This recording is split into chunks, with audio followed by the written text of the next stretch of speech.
صل وسلم وبارك على رسول الكريم وعلى آله وصحبه سيدنا مولانا نبينا محمد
اللهم صل وسلم وبارك على عبدك رسول الكريم وعلى آله وصحبه المؤمنين مولانا نبينا محمد وعلى آله وسلم وبارك على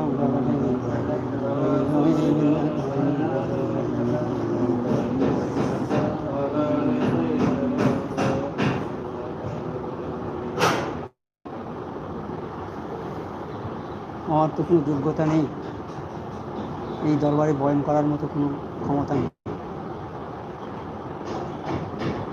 তবে আল্লাহ রসুল কামের মধ্যে যদি দু একটা কথা বলার তৌফিক দেয়, আপনাদের জানা কথাই দু একটা বলবো। আর এই বলার মধ্যে যদি ভুল বা বেয়াদবি হয়ে যায়, আল্লাহর ওয়াস্তে ক্ষমা করে দেবে। মেহরবানি করে দেখুন সূরা সূরা 25 পারা 30 নম্বর আয়াত।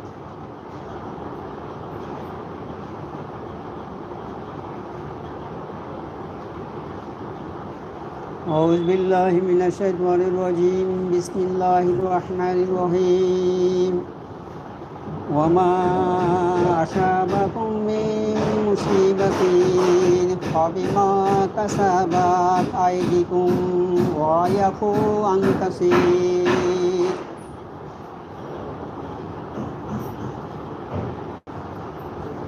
আল্লাহ পাক সর্বশ্রেষ্ঠ। আসমান জমিন পৃথিবীর সব কিছুর মধ্যে সর্বশ্রেষ্ঠ হচ্ছে আল্লাহ পাক। আর সেই আল্লাহ পাকের সর্বশ্রেষ্ঠ সৃষ্টি হচ্ছেই মানুষ। আল্লাহ পাক যেমন সর্বশ্রেষ্ঠ, আর তাঁর সর্বশ্রেষ্ঠ সৃষ্টি হচ্ছেই মানুষ। এই মানুষকে আল্লাহ ভালোবেসে সৃষ্টি করেছে, এই মানুষকে ভালোবেসেই সৃষ্টি করেছে। হ্যাঁ, 18,000 মখলুকাতের কথা আমরা শুনি, আরও কত আছে আল্লাহ পাক বেহেতে জানেন।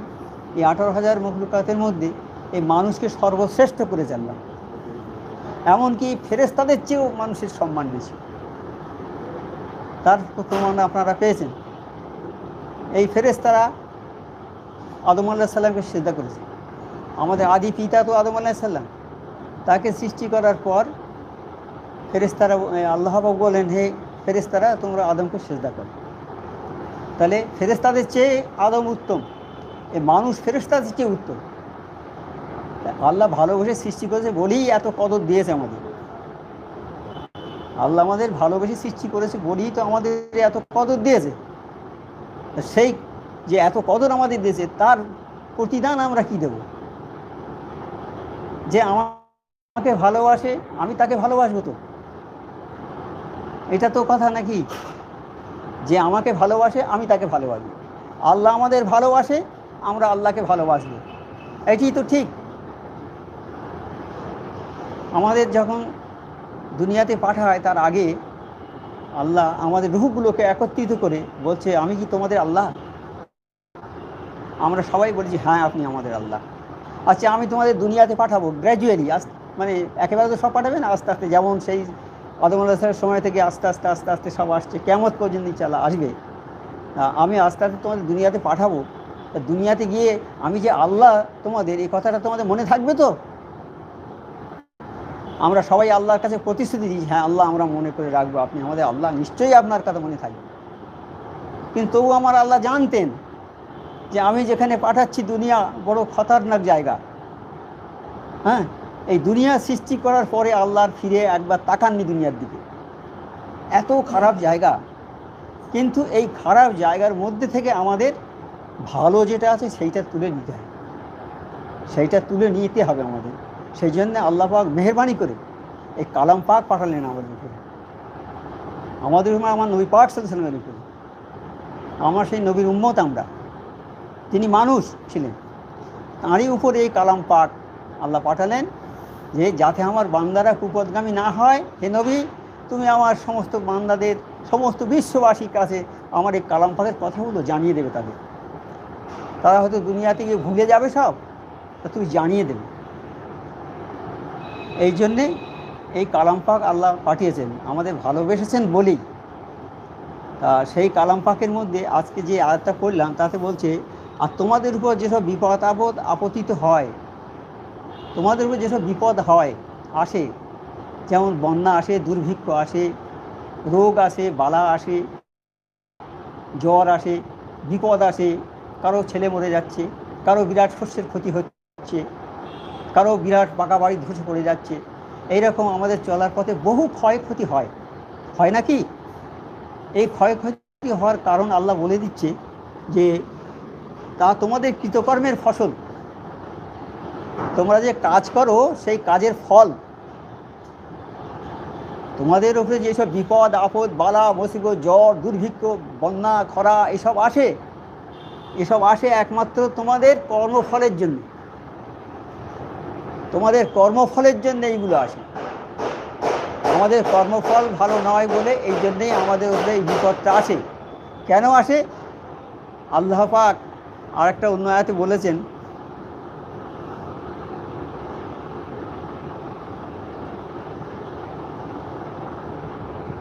হাক্কানি দোষী করে নেব,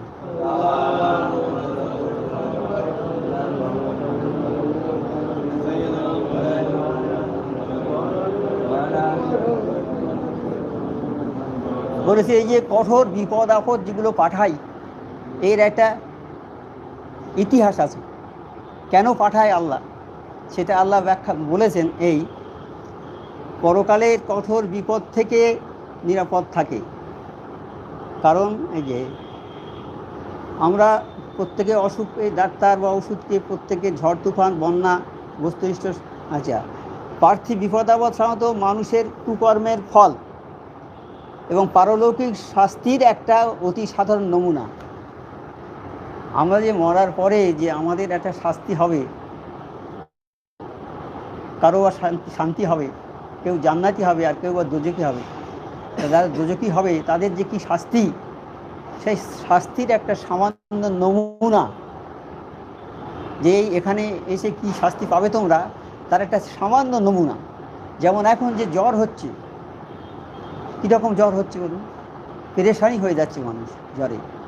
এগুলো হচ্ছে আল্লাহর আজাব, দোজকের আজাব। এই আজাবের সামান্য একটু, যেমন যে আগুনটা আমাদের দুনিয়াতে পাঠিয়েছে আল্লাহ, কত গুণ তেজি দোজকের আগুন, এর চেয়ে 70 গুণ তেজি, 70 গুণ তেজি।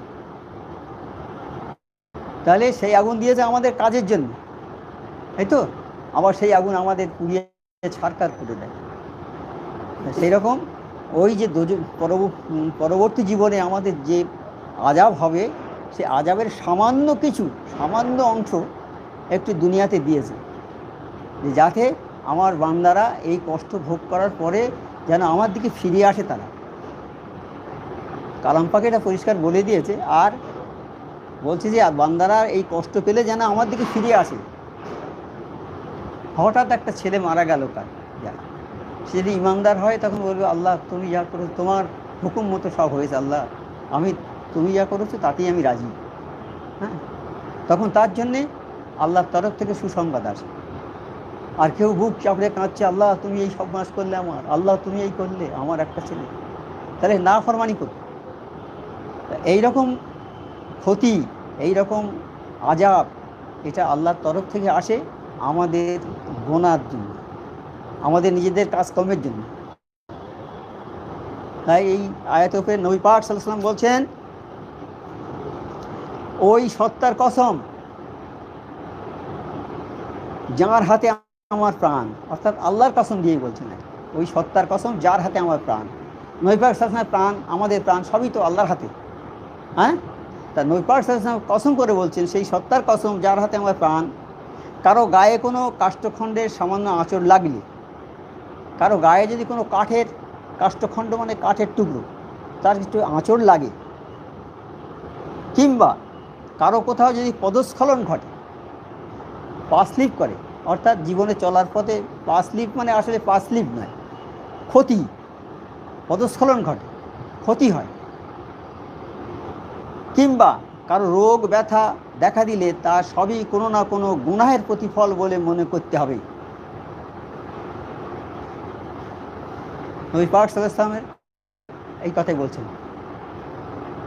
আর কালাম পাকে বলছে, হ্যাঁ তোমাদের কুকর্মের জন্য তোমাদের এই হয়। তাহলে একই জিনিস, কোরআনে যা বলছে হাদিসে তাই। কোরআন হাদিসের সঙ্গে, কোরআনটা হচ্ছে জিবরাইল মারফত আল্লাহ পাঠিয়েছেন সংবাদ, আর হাদিসটা হচ্ছে নবী পাকের সঙ্গে সরাসরি আল্লাহ সরাসরি যেগুলো বলে সেগুলো হাদিস। তাহলে হাদিস যা আর কোরআন তা, হাদিস কোরআন একই।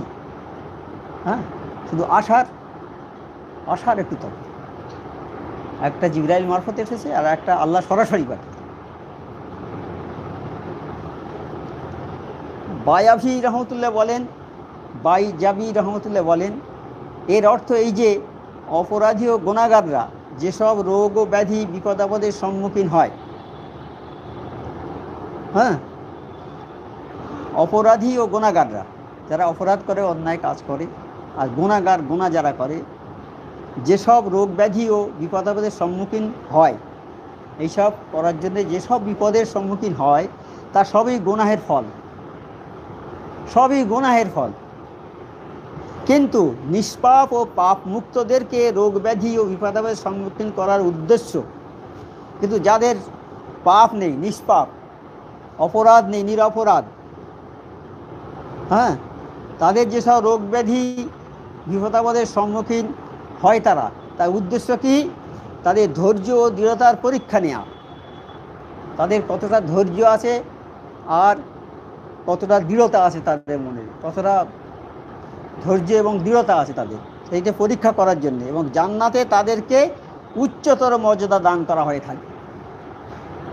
যাদের কোনো পাপ নেই, নিষ্পাপ, যারা কোনো অন্যায় করে না, তাদের উপরে যখন বিপদ আপদ পতিত হয়, তার কারণ হলো তাদের দরজা বেড়ে যায়, তাদের জন্য আল্লাহ জান্নাত ঠিক করে রেখে দেন।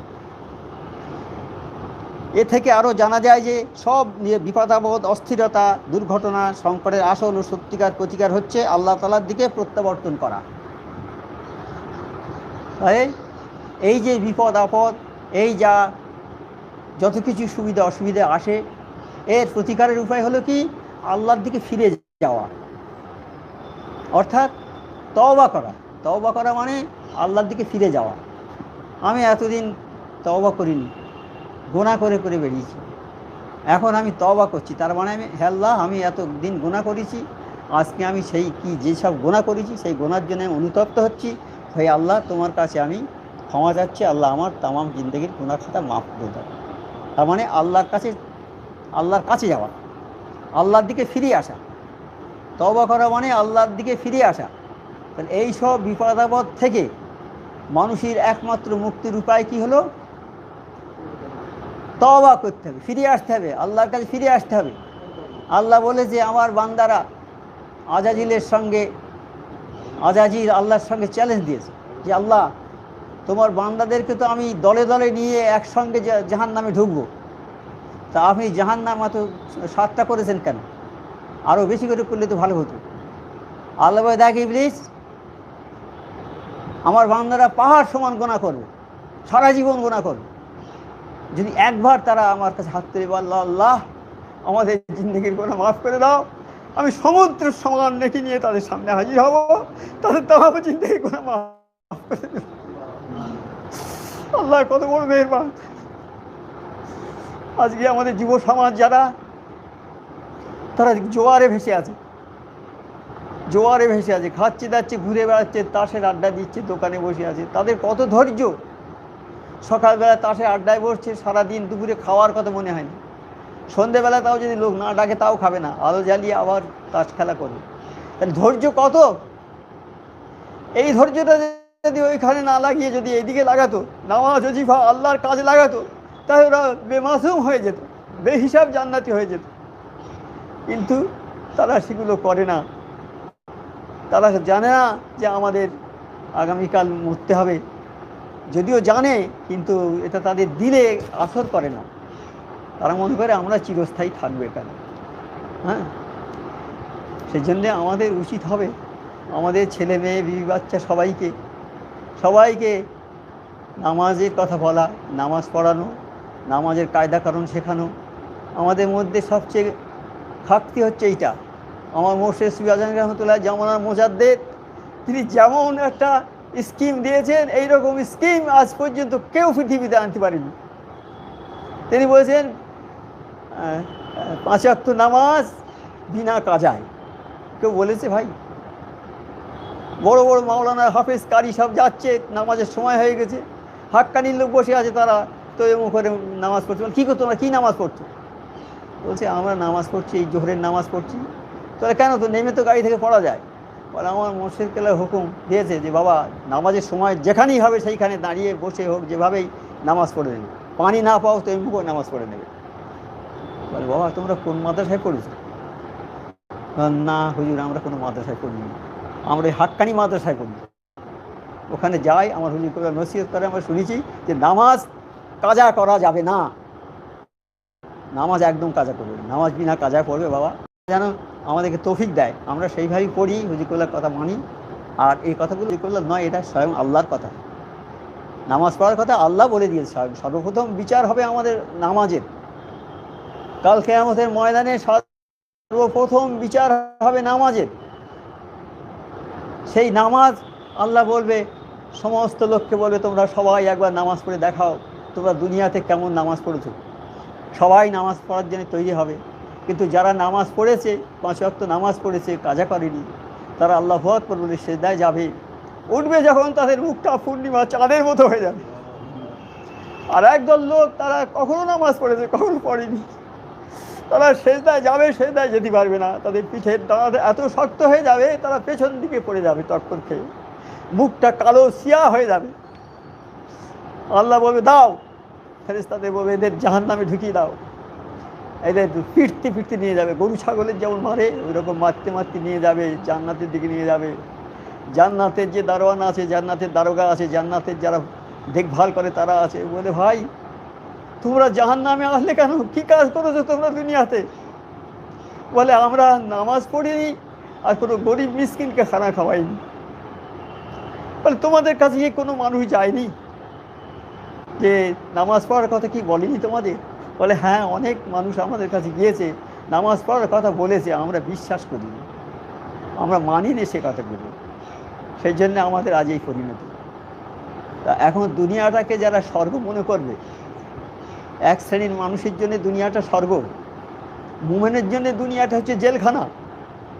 মুমিন দুনিয়াতে থাকবে, কিন্তু জেলখানার কয়েদি যেমন জেলখানার মধ্যে থাকে, জেলারের বিনা হুকুমে একটা পা তুলতে পারে না, মোমেন দুনিয়াতে থাকবে, আল্লাহর হুকুম ছাড়া একটা পা তুলতে পারবে না, আল্লাহর হুকুমের মধ্যে থাকবে সবসময়, নিজের জিন্দিগিটাকে আল্লাহর হুকুমের ওপরে দাঁড় করিয়ে দেবে। যেমন দেখে আমার মোর্শেদরা কী করেছে, নিজেদের জিন্দিগিটা ওয়াকআফ করে দিয়ে গেছেন, সারা জীবনটা ওয়াকআফ করে দিয়ে গেছেন হাক্কানিতে। হ্যাঁ, একবার সেই হোজার মধ্যে ঢুকেছে আর কি বেরোয়নি, আর বেরোয়নি। আল্লাহর আল্লাহর রাহে জীবনটা কোরবান করে দিয়েছে। কত বড় কোরবানি এটা! হ্যাঁ, জেহাদ ছিল আগে, জেহাদে গেলে খুব, জেহাদে যারা জেহাদ করে শহীদ হতো তারা জেহাদে মারা গেলে শহীদ হয়ে যেত। কিন্তু এ তো কত বড় জেহাদ, এ কত বড় জেহাদ, কত বড় ত্যাগ! এ ত্যাগের কোনো সীমা সংখ্যা আছে? আমার মুর্শিদা দেখিয়ে দিয়ে গেছে। আমাদের সবাইকে ওই রকম করতে বলেনি। আমার মুর্শিদ শুধু বলে, বাবা 5 ওয়াক্ত নামাজ পড়ো, তোমরা 5 ওয়াক্ত অজিফা পড়ো, আর হালাল রুজি খাও, সাধ্য মতো পরেশগারি করো। বাবা নামাজ পড়ে পড়ে যদি মাথার চুল, নামাজ পড়ে পড়ে যদি শরীরে কঙ্কাল সার হয়ে যায়, মাথার চুলগুলো লাল হয়ে যায়, চক্ষু কোঠরাগত হয়ে গেছে, হাঁটার শক্তি নেই, কিন্তু ওই নামাজ, ওই রোজা, ওই ইবাদত আল্লাহ কবুল করবে না যদি তার রুজি হালাল না থাকে। রুজি যদি হালাল না থাকে তাহলে কোনো ইবাদত বন্দেগী আল্লাহ কবুল করবে না। আর সামান্য একজন মানুষ কিচ্ছু জানে না, রিক্সা চালিয়ে খায়, যখনই রিক্সার নামাজের সময় হয়েছে রিক্সা পাশে দাঁড় করিয়ে রেখে সঙ্গে সঙ্গে নামাজ পড়ে নিচ্ছে। তার মধ্যে না আছে শিক্ষা, না আছে কিছু, না আছে শুধু শুনেছে, দরবারে এসে সূরা কয়েকটা শিখে নামাজটা ঠিক মতো পড়ে, আর আল্লাহর ভয় তার মধ্যে এত, যখনই সময় হয়ে যাবে নামাজ পড়ে নেবে। তা এই মানুষটাই তো জান্নাতি হবে। নবী পাক সাল্লাল্লাহু আলাইহি সাল্লামের কাছে একজন এসেছেন, এসে বলছে, হুজুর আমাকে কিছু সবক দিন। তা বলছে, এইটা জানো, এই সূরাটা জানো? বলছে, হুজুর আমি ওটা জানি। এইটা জানো? না জানি না। হুজুর আমাকে সহজ দেখে দিন, সহজ দেখে কয়েকটা সূরা শিখিয়ে দিন, বলে দিন, আমি সেইগুলো আমল করব। নবী পাক সাল্লাল্লাহু আলাইহি সাল্লাম বলে দিন, বাবা এইগুলো তুমি আমল করবে। তাহলে হুজুর আমি এর এক চুল বেশি করব না, এর এক চুল কমও করব না, বলে চলে যাচ্ছে। আমার নবী পাক সাল্লাল্লাহু আলাইহি সাল্লাম সাহাবাদের দেখে বলছে, ওহে সাহাবারা, জান্নাতি মানুষ দেখবে তো দেখো, চলে এসো আমার কাছে। সঙ্গে সঙ্গে এর বললে, এই যে চোখটা চলে যাচ্ছে, জান্নাতি মানুষ, জান্নাতি। জান্নাতটা কোথায় আছে? জান্নাতটা কোথায় আছে? এত বড় ডিগ্রিধারীর মধ্যে নেই জান্নাত, এত বিরাট অট্টালিকার মধ্যে নেই জান্নাত। জান্নাত আছে আল্লাহর সঙ্গে যার অন্তরের যোগ হয়ে গেছে, সেই জান্নাত।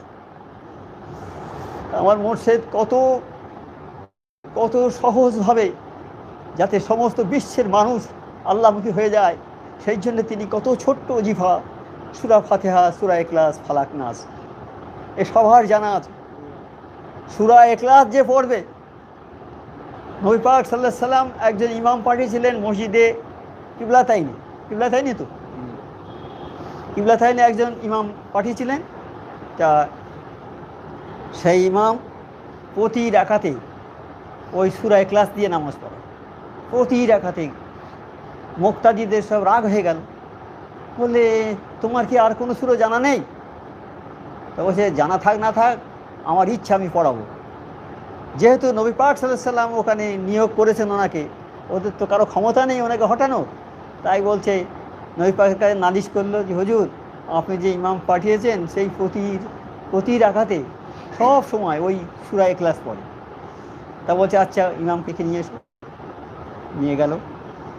বলে, আচ্ছা বাবা, তুমি প্রতি রাকাতে সূরা ইখলাস দিয়ে নামাজ পড়ো কেন? বলছে, হে আল্লাহর নবী, এই যে সূরা ইখলাসের মধ্যে আল্লাহর এমন গুণ বর্ণনা করা হয়েছে, এই রকম সিফাত বর্ণনা কোনো সূরার মধ্যে নেই, এক অদ্বিতীয় এইরকম সিফাত বর্ণনা করা হয়েছে। আর হে আল্লাহর নবী, আমি এই সূরাটাকে ভালোবাসি। আল্লাহ নবী বললেন যে, তুমি যে সূরা ইখলাসকে ভালোবাসে সেই জান্নাতি হবে। সেই ইখলাস তো আমার দিয়েছেন। আর সূরা ফাতিহার বয়ান তো আর শেষ নেই। সূরা ফাতিহা না পড়লে কোনো নামাজই হবে না। কোরআনের মা যে একবার সূরা ফাতিহা পড়লো, সেটা তৌরাত, জুব্বুর, ইনজিল, ফুরকান 4 কিতাবের ইলম হাসিল করে ফেললো। তাহলে কত বড় দরজার আমার ওলি মুর্শিদ, কত বড় দরজার ওলি। তিনি আমাদের এই অতি সহজ সরল রাস্তা দেখিয়ে দিয়েছেন যে, বাবা তোমরা এইভাবে আমল করো, তোমরা বেহিসাব জান্নাতি হয়ে যাবে বাবা। আর নিজেকে শোধরাতে হবে, নিজেকে সংশোধন করতে হবে। বাপ মা যাদের বেঁচে আছে তাদেরকে সেবা করতে হবে। বাপ মাকে, আল্লাহর নিচে হচ্ছে বাপ মার স্থান। হ্যাঁ, বাপ মাকে সেবা করতে হবে। তারা সারা জীবন দিয়ে তোমাকে বড় করেছে। মা পেটে ধরেছে 10 মাস, তা হওয়ার পর থেকে ধাত্রী হয়ে তোমাকে সেবা করেছে। হ্যাঁ, কতদিন পর্যন্ত? 20 বছর পর্যন্ত তুমি ঘুরে বেরিয়েছো, হাত নাড়া দিয়ে খেয়েছো। আর আব্বা মা তোমার জন্য কত কষ্ট করে তোমাকে খাইয়েছে। এইবার আব্বা মা তখন তোমার কর্তা ছিল তোমার আব্বা মা, এখন তারা বৃদ্ধ হয়েছে আর তাদের সে শক্তি নেই। তোমাদের খাওয়ানোর জন্যে, তোমাদের জন্যই তাদের জীবনের এই দুর্দশা হয়েছে। অতিরিক্ত পরিশ্রম করে করে তারা এখন শয্যাশায়ী হয়ে গেছে, এখন বৃদ্ধ হয়ে গেছে, তাদের আর কোনো উপায় নেই। এখন ছেড়ে তুমিই হচ্ছে তাদের কর্তা, তুমি তাদের দেখবে। কাজী মা বাপের যখন এইরকম অবস্থা হবে, তাদের সামনে শব্দটা করতে পারবে না, শব্দ করতে পারবে না। অনেকে বাপ মাকে দেখতে পারে না, বাড়িতে রাখে না, বিরাট বাড়ি, সব এই পাথর বসানো বাড়ি, কত সংসার, বৃদ্ধ মা বাবা থাকবে, পায়খানা করবে, পেচ্ছাপ করবে, কে পরিষ্কার করে দাও? বৃদ্ধাশ্রমে দিয়েছে। তো বাবা, তোমার মার পায়ের তলায় হচ্ছে জান্নাত, তোমার মায়ের পায়ের তলায় জান্নাত। তা জান্নাতের যে একটা খাট আছে, খাটের বর্ণনা, সে খাটের বর্ণনা তফসিরে বলেছে যে সেই খাটের বর্ণনা হচ্ছে, সারা এরম পৃথিবীর 10টা পৃথিবীর সম্পদ যদি একসঙ্গে দেওয়া যায়, ওই খাটের সমান হবে না, তার দামের সমান হবে না। তাহলে জান্নাতের এক একটা জিনিসের দাম, এক একটা সিংহাসনে বসবে যারা জান্নাতি হবে, সেই সব জিনিসের দাম কি এই পৃথিবীর সঙ্গে তুলনা হবে না। তো সেই জান্নাত যে পাবে তার মায়ের পায়ের তলায়, তাহলে মায়ের পায়ের দামটা কত বেশি, মায়ের পায়ের দামটা কত বেশি। যাদের মা বাবা বেঁচে আছে তাদের দরজা, বেহেশতের 2টো দরজা খোলা আছে। এইবার মা বাপকে সেবা করে যদি তারা বেহেশতে লাভ করতে পারে তো আলহামদুলিল্লাহ, আর না পারলে 2টো দরজা দোজখের খোলা আছে। তুমি কোনটা চাও বলো বাবা? তুমি বেহেশতে যেতে চাও না দোজখে যেতে চাও? নবী পাক সাল্লাল্লাহু আলাইহি ওয়াসাল্লাম এরকম বসে আছেন, মজলিস করে বসে আছেন। এমন সময় নবী পাক সাল্লাল্লাহু আলাইহি ওয়াসাল্লাম বলছেন, হে সাহাবারা ভালো করে শোনো, কোনো মানুষ যদি তার মা, কোনো ছেলে যদি তার মায়ের দিকে স্নেহ ভরে একবার চায়, একটা মকবুল হজের সওয়াব হবে। হ্যাঁ, এই যে হাজিরা হজ করে আসে, যার হজ একটা হজ কবুল হয়েছে, এই সারা পৃথিবীর সম্পদ দিলেও ওই হাজির সমান হবে না। তার মূল্যটা কি? তার মূল্য হচ্ছে একমাত্র বেহেশত। যার হজ একটা কবুল হয়েছে, সেই হজের মূল্য হচ্ছে এই সারা পৃথিবীর সম্পদ দিলেও হবে না, তার মূল্য হচ্ছে একমাত্র বেহেশত। তাহলে হজটা কী জিনিস বললে, কোনো সন্তান যদি তার মার দিকে চেয়ে শান্তিপূর্ণভাবে চায়, একটা মকবুল হজের সওয়াব হবে। সাহাবা বললেন, হে আল্লাহর নবী, যদি ওই ব্যক্তি 100 বার চায়, 100টা হজের সওয়াব হবে। নবী পাক সাল্লাল্লাহু আলাইহি ওয়াসাল্লামের কথা। তাহলে সেই মাকে আমরা শ্রদ্ধা করিনি, মাকে ভালোবাসিনি। যাদের মা বাপ বেঁচে আছে তাদের নসিব খুবই বুলন্দ। আজ থেকে গিয়ে মা বাপের পায়ে জড়িয়ে ধরবেন, যদি কোনো অন্যায় করে থাকলে ক্ষমা চেয়ে নেবেন, আর মা বাপকে সেবা করবেন, বেহিসাব জান্নাতি হয়ে যাবেন। আল্লাহ পাক আমাদের সবাইকে তৌফিক দিক। ছেলে মেয়েদের নামাজ পড়ানো ঠিক মতো করে, বা কালাম পাক পড়ানো, এগুলো আমাদের দায়িত্ব, পড়াতে হবে। আল্লাহ পাক যেন আমাদের সবাইকে তৌফিক দিক। আল্লাহ রসুলের হুকুমগুলো সব মেনে চলা। একবার দরুদ শরীফ পড়ুন।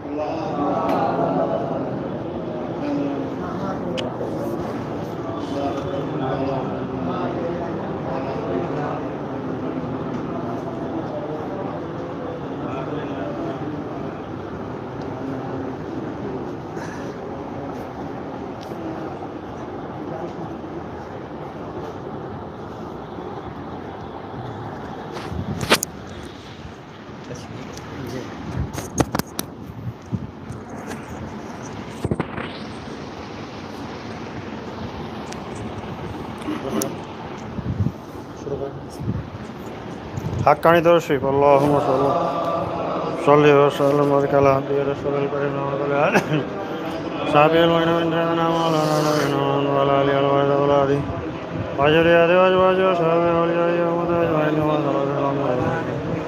وعلى آل سيدنا إبراهيم إنك حميد مجيد. কালমা শাহাদাত মাজবার আশহাদু আল্লা ইলাহা ইল্লাল্লাহ আশহাদু আল্লা ইলাহা ইল্লাল্লাহ ওয়াহদাহু লা শারীকা লাহু আশহাদু আল্লা ইলাহা ইল্লাল্লাহ ওয়াহদাহু লা শারীকা লাহু আশহাদু আল্লা ইলাহা ইল্লাল্লাহ ওয়াহদাহু লা শারীকা লাহু আশহাদু আন্না মুহাম্মাদান আবদুহু أشهد أن لا إله إلا الله وحده لا شريك له أشهد أن محمدا عبده ورسوله سبحان الله بندبار سبحان الله الحمد لله ولا إله إلا الله سبحان الله الحمد لله ولا إله إلا الله سبحان الله الحمد لله ولا إله إلا الله سبحان الله الحمد لله ولا إله إلا الله سبحان الله الحمد لله ولا إله إلا الله سبحان الله الحمد لله ولا إله إلا الله سبحان الله الحمد لله ولا إله إلا الله سبحان الله الحمد لله ولا إله إلا الله سبحان الله الحمد لله ولا إله إلا الله سبحان الله الحمد لله ولا إله إلا الله سبحان الله الحمد لله ولا إله إلا الله سبحان الله الحمد لله ولا إله إلا الله